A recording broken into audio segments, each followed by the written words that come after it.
नमस्कार. आज आपण एका खूप महत्त्वाच्या कीटकनाशकाची माहिती घेणार आहोत. ॲसिफेट 95% एसजी. ही सगळी माहिती एका अधिकृत कृषी माहिती पत्रकावर आधारित आहे.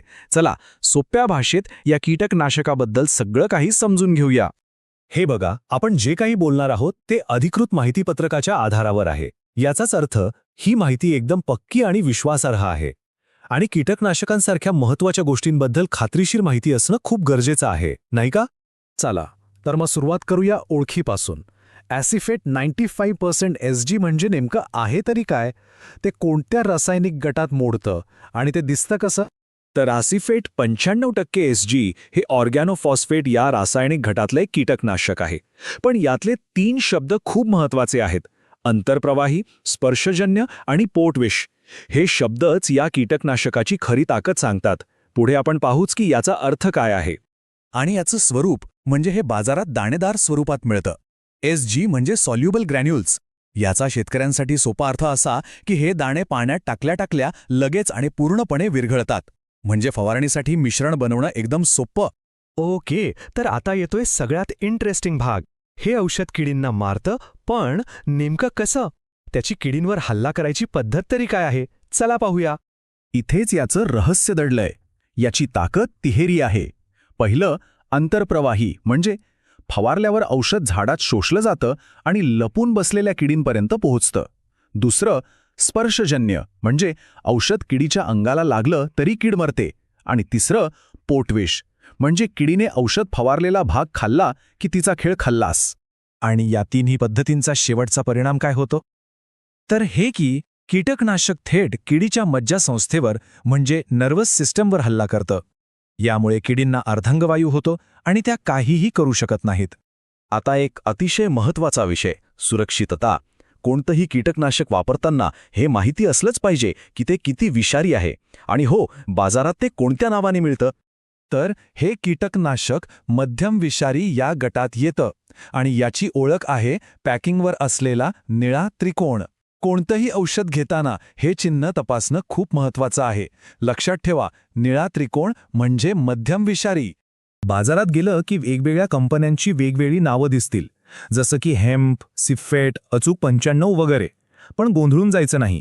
नाव कोणतंही असो, आतला मुख्य घटक एकच आहे, ॲसिफेट 95% एसजी. त्यामुळे खरेदी करताना लेबल नक्की तपासावं. चला आता सगळी थिअरी बाजूला ठेवून थेट मुद्द्यावर येऊया. म्हणजेच शेतात हे वापरायचं कसं, कोणत्या पिकावर, किती प्रमाणात आणि कधी, याची सविस्तर माहिती आता घेऊया. सुरुवात करूया आपल्या सगळ्यांच्या महत्त्वाच्या पिकापासून, भात.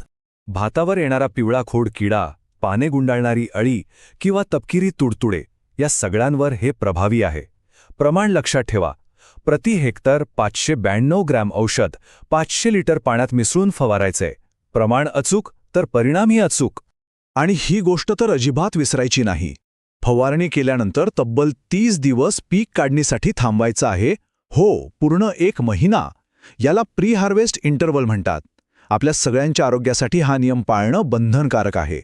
ठीक आहे, भाताचं झालं. आता वळूया दुसऱ्या महत्त्वाच्या पिकाकडे, म्हणजे कापसाकडे. कापसावर तुडतुड्यांचा खूप त्रास होतो. त्यांच्या नियंत्रणासाठी प्रति हेक्टर 790 ग्रॅम औषध 500 लिटर पाण्यात वापरायचे. इथे भातापेक्षा प्रमाण थोडं जास्त आहे, हे लक्षात घ्या. आता इथे बघा, काढणीपूर्वी थांबण्याचा काळ बदलला. भातासाठी 30 दिवस होता, कापसासाठी आहे फक्त 15 दिवस.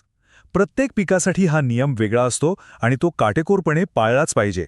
आणि आता यादीतलं तिसरं आणि शेवटचं पीक, मिरची.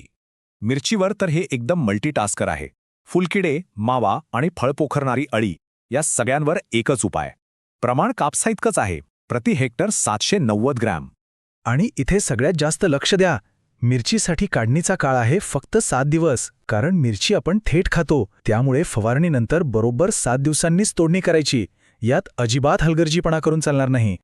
ठीक आहे, तर आपण बरीच माहिती पाहिली.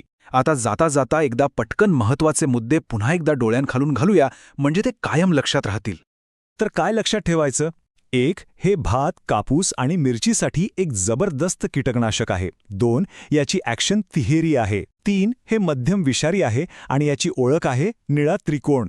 4. प्रत्येक पिकासाठी योग्य प्रमाणात वापरायचं. आणि 5. सगळ्यात महत्त्वाचं, फवारणीनंतर थांबण्याचा काळ भातासाठी 30, कापसासाठी 15 आणि मिरचीसाठी 7 दिवस हा नियम पाळायचाच. शेवटी एकच गोष्ट, कोणतंही तंत्रज्ञान तेव्हाच चांगलं ठरतं जेव्हा त्याची अचूक माहिती आपल्याकडे असते. आणि माहितीचा योग्य वापर हीच खऱ्या अर्थाने सुरक्षित आणि समृद्ध शेतीची गुरुकिल्ली आहे. ही गुरुकिल्ली आता आपल्या सगळ्यांच्या हातात आहे.